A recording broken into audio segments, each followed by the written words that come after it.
সগর রাজনে যাহা বলি মহারাজ শুনো অবধানে। গৃহবাসী মহাত্মারা হয়ে এক মন, দেব বিপ্র সিদ্ধ বৃক্ষে করিবে পূজন।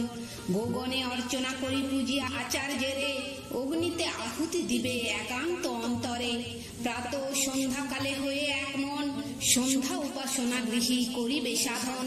সংযত হইয়া গৃহী একান্ত অন্তরে, ধরিবে অখণ্ড বস্ত্র আপন শরীরে। প্রশস্ত ঔষধিয়ার গাড়ুর রতন, আপন শরীরে গৃহী করিবে ধারণ। নির্মল করিবে কেশ মাথার উপরে, গন্ধ লেপন গৃহী করিবে শরীরে।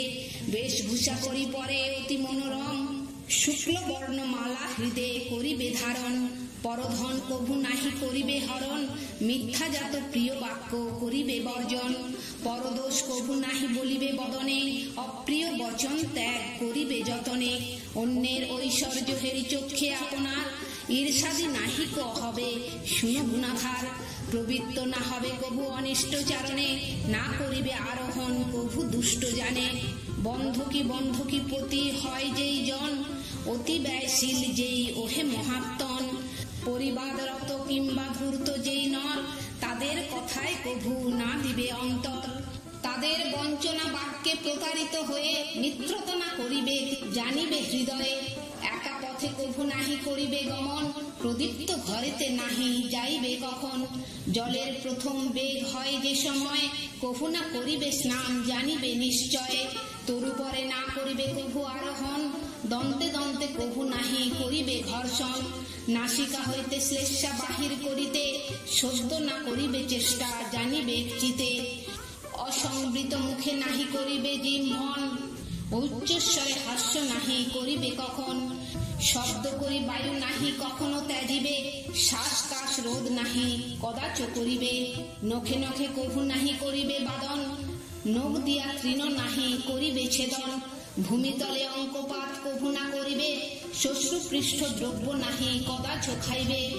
উষ্ণ দ্রব্য কভু নাহি করিবে গ্রহণ, এরূপ শাস্ত্রের বিধি আছে নিরূপণ। Hello friends, welcome to my channel বৈদিক প্ল্যানেট। কেমন আছেন সবাই? আশা করি আপনারা সবাই খুব ভালো আছেন, সুস্থ আছেন, শান্তিতে আছেন এবং যে যার নিজের জীবন আনন্দে অতিবাহিত করছেন। বন্ধুরা, আমার এই চ্যানেলে সহজ বাংলা ভাষায় বিভিন্ন প্রকার হিন্দু ধর্মশাস্ত্র যেমন বেদ, উপনিষদ, পুরাণ, রামায়ণ, মহাভারত, গীতা ইত্যাদি বিভিন্ন প্রকার ধর্মশাস্ত্র নিয়ে আলোচনা করা হয়। আপনারা যারা এই শাস্ত্রগুলি সম্বন্ধে জানতে ইচ্ছুক কিন্তু পড়ার জন্য সময় পান না, তারা এই চ্যানেলের ভিডিওগুলি দেখতে পারেন। তো বন্ধুরা, আজকে আমাদের আলোচনার বিষয় হলো গৃহস্থের নিত্য ক্রিয়া। তো আসুন পরবর্তী অংশ শুনে নেওয়া যাক। অপবিত্র শাস্ত্র চর্চা কভু না করিবে, জ্যোতিষের আলোচনা গৃহীরা ত্যাজিবে। যবে সূর্য নারায়ণ হইবে উদয়, অস্তগত হন যবে শুনো মহাশয়। তখন সূর্যের নাহি করিবে দর্শন, রুগ্না নারী প্রতি নেত্র না দিবে কখন। সব গন্ধ চন্দ্র হতে সমুদ্ভূত হয়, অতএব নাসারন্ধ্রে যায় যে সময়। হুঙ্কার আদি শব্দ করি ওহে মহাত্মন, বিরক্তির ভাব করি প্রকাশ তখন। নাসিকাতে বস্ত্র ঢাকা কভু নাহি দিবে, শাস্ত্রের বিধান এই অন্তরে জানিবে। রাত্রিকালে চতুষ্পথে চৈত্র বৃক্ষ মূলে, উপবনে কিংবা আর শ্মশান মহলে। গৃহীজন কভু নাহি করিবে গমন, দুষ্টা স্ত্রী সংসর্গ ত্যাজিবে তখন। পূজনীয় ব্যক্তি যারা হবেন সংসারে, তাহাদের ছায়া নাহি লঙ্ঘিবে নরে। দেবোধ্বজ জ্যোতি ছায়া করিলে লঙ্ঘন, দারুণ পাপেতে গৃহী হয় নিমগন। একাকী বিজন পথে কভু নাহি যাবে, শূন্য গৃহে বাস গৃহী কভু না করিবে। কেশ অস্থি কণ্টকাদি যে স্থানে রয়, অপবিত্র বালি কিংবা থাকে তুশ্চয়। গৃহী তথা না করিবে কভু পদার্পণ, ভস্মাচ্ছন্ন ভূমিতল করিবে বর্জন। অনার্য সংসর্গে বাস কভু না করিবে, কুটিল ভাবের হৃদয়ে স্থান নাহি দিবে। হিংস্র জন্তু যে স্থানে করে অবস্থিতি, তথা নাহি কভু যাবে গৃহী মহামতি।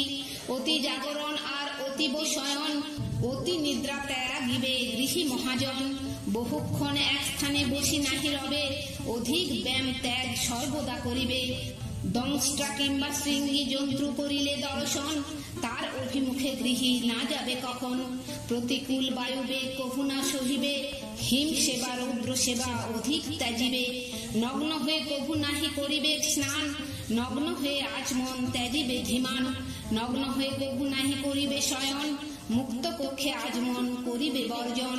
মুক্ত কক্ষে দেবার্চনা কভু না করিবে, জপ হোম আদি কিংবা সেভাবে ত্যাজিবে। এক বস্ত্রে পূর্ব উক্ত কর্ম সমুদয়, কভু না করিবে গৃহী ওহে মহোদয়। এক বস্ত্রে উপদিষ্ট মন্ত্র না জপিবে, এহেন শাস্ত্রের বিধি অন্তরে জানিবে। ক্ষণকাল যদি পায় সাধু মহাজন, তবু তাঁর সঙ্গে রবে গৃহী মহাত্মন। উচ্চ কিংবা নিচ লোক কভু কারো শোনে, বিরোধ না করিবে কভু কারো শোনে। বিবাদে প্রবৃত্ত হয়ে সমকক্ষ সহ, সমকক্ষ কুলে গৃহী করিবে বিবাহ। অনর্থক বৈর নাহি করিবে কখন, তাদৃশ কলহ ত্যাগ করিবে সুজন। যদ্যপি সামান্য হানি সহিবারে হয়, বিবাদে প্রবৃত্ত কভু না হবে নিশ্চয়। অর্থের লোভেতে বৈর কভু না করিবে, স্নান অন্তে হস্ত দ্বারা গাত্র না মাজিবে। স্নান অন্তে কেশ নাহি করিবে কম্পন, শাস্ত্রেতে নিষিদ্ধ ইহা শুনো মহাত্মন। স্নান অন্তে গাত্রোত্থান করিয়া ধীমান, করিবে আচমন শাস্ত্রের বিধান। পদ দ্বারা কোন দ্রব্য কভু না স্পর্শিবে, পূজ্য অভিমুখে পদ কভু না রাখিবে। উচ্চাসনে না বসিবে গুরুর সদন, বিনীত ভাবেতে রবে সদা সর্বক্ষণ। বিপরীত ভাবে নাহি দেবালয়ে যাবে, চতুষ্পথে নাহি যাবে কভু সেই ভাবে। দক্ষিণা বিহীন সেই মাঙ্গল্য পূজন, কভু না করিবে তাহা গৃহী মহাজন। চন্দ্র সূর্য অগ্নি বায়ু জল সবা মুখে, কভু নাহি নিষ্ঠিবন ভ্রমেও তরক্ষে। মলমূত্র কভু নাহি করিবে বর্জন, এই তো শাস্ত্রের বিধি জানিবে রাজন। পথি মধ্যে মূত্র ত্যাগ কভু না করিবে, অথবা দাঁড়ায় নাহি কদাচ করিবে। শ্লেষা বিষ্ঠা মূত্র রক্ত করিলে লঙ্ঘন, দারুণ পাতকে মগ্ন হয় সেই জন। পাপকালে জপকালে হোমের সময়, শ্লেষাদি ত্যাজিবে নাহি ওহে মহোদয়।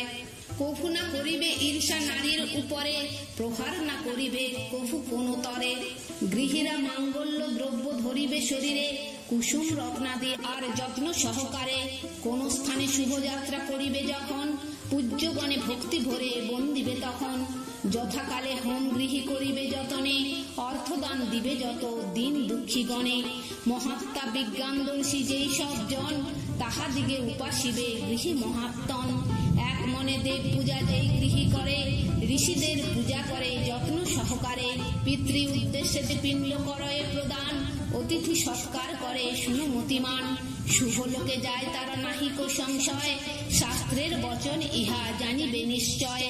জিতেন্দ্রিয় হয়ে যেই ওহে মহাত্মন, প্রিয় বাক্য হিত বাক্য করে অনুক্ষণ। নিত্যানন্দময় লোক সেই জন যায়, শাস্ত্রের বিধান যাহা কহিনু তোমায়। বুদ্ধিমান লজ্জাহীন হয় যেই জন, আস্তিক বিনয়ান্বিত ওহে মহাত্মন। সুবিজ্ঞ বৃদ্ধেরা করে যেই লোকে গতি, সেই লোকে যায় তারা শাস্ত্রের ভারতী। অকালে যদ্যপি হয় মেঘের গর্জন, কিংবা যদি হয় চন্দ্র সূর্যের গ্রহণ, অধ্যয়ন সেই কালে ত্যাজিবে যতনে, শাস্ত্রের নিয়ম যাহা কহিত অবস্থানে।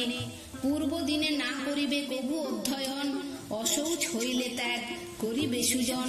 সর্বভূতে সমদর্শী হয়ে যেই জন, ক্রুদ্ধ জনে শান্ত বাক্য করয়ে অর্পণ। ভীতজনে করে কিংবা আশ্বাস প্রদান, স্বর্গ হতে উচ্চ লোকে সে করে পয়ান। শরীর রক্ষার জন্য যত গৃহীগণ, আতপত্র শিরোপরি করিবে ধারণ। বর্ষাতাপ আদি করি তাহে নিবারিবে, ইহাই কারণ তার অন্তরে জানিবে। রাত্রি যোগে দণ্ড করে করিবে গ্রহণ, বন মধ্যে সেই কালে করিবে গমন। পাদুকা যে কালে দিবে আপন চরণে, শাস্ত্র বাক্য হয় যাহা কহিত অবস্থানে। পথি মধ্যে যেই কালে করিবে ভ্রমণ, ঊর্ধ্ব দিকে কভু নাহি ফিরাবে নয়ন। কিংবা দূরদেশে কভু দৃষ্টি না করিবে, তির্যক দিকে দৃষ্টিপাত সর্বদা ত্যাজিবে। যুগ পরিমিত স্থান করিয়া দর্শন, গমন করিবে সদা শুনো মহাত্মন। জিতেন্দ্রিয় দোষহীন হয়ে যেই নর, সময় কাটান সদা ওহে নরবর। ধর্ম ও কামের হানি নাহি তার হয়, শাস্ত্রের বচন ইহা জানিবে নিশ্চয়। প্রিয় বাক্য যেই বলে শত্রুর উপরে, মুক্তি তার অনুগত রহে নিজ পরে। রত থাকে সদাচারে যেই মহাত্মন, কাম ক্রোধহীন হয়ে রহে সর্বক্ষণ। তাদের প্রভাবে ধরা করে অবস্থিতি, কহিনু তোমার পাশে শাস্ত্রের ভারতী। পরেতে সন্তোষ যাহে হয় উৎপাদন, সেই রূপ সত্য বাক্য করে সর্বক্ষণ। সত্য বাক্য কইলে যদি কারো মন্দ হয়, মৌন ভাবে সেই স্থানে রহিবে নিশ্চয়। অপ্রিয় সত্য কথা কভু না বলিবে, গৃহীজন তাহাতেই দোষেতে পড়িবে। সর্বদিকে হিত হয় এরূপ করম, কায় মনোবাক্যে তাহা করিবে পালন। লোক সর্বনাশে মন কদাচনা দিবে, সর্বদাই শুদ্ধ মনে আচার করিবে। শ্রী বিষ্ণু পুরাণ কথা অতীব মধুর, শ্রবণ করিলে নর হইবে চতুর। তো বন্ধুরা, আজ এই পর্যন্তই। ভিডিওটি যদি ভালো লেগে থাকে তাহলে লাইক, কমেন্ট, শেয়ার করে আপনার প্রিয় মানুষদেরও দেখার সুযোগ করে দেবেন। এবং এই ধরনের ভিডিও আরো দেখার জন্য চ্যানেলটি সাবস্ক্রাইব করে পাশে থাকা বেল আইকনটি প্রেস করে দেবেন পরবর্তী ভিডিও নোটিফিকেশন পাওয়ার জন্য। সবাই ভালো থাকবেন, সুস্থ থাকবেন, আনন্দে থাকবেন।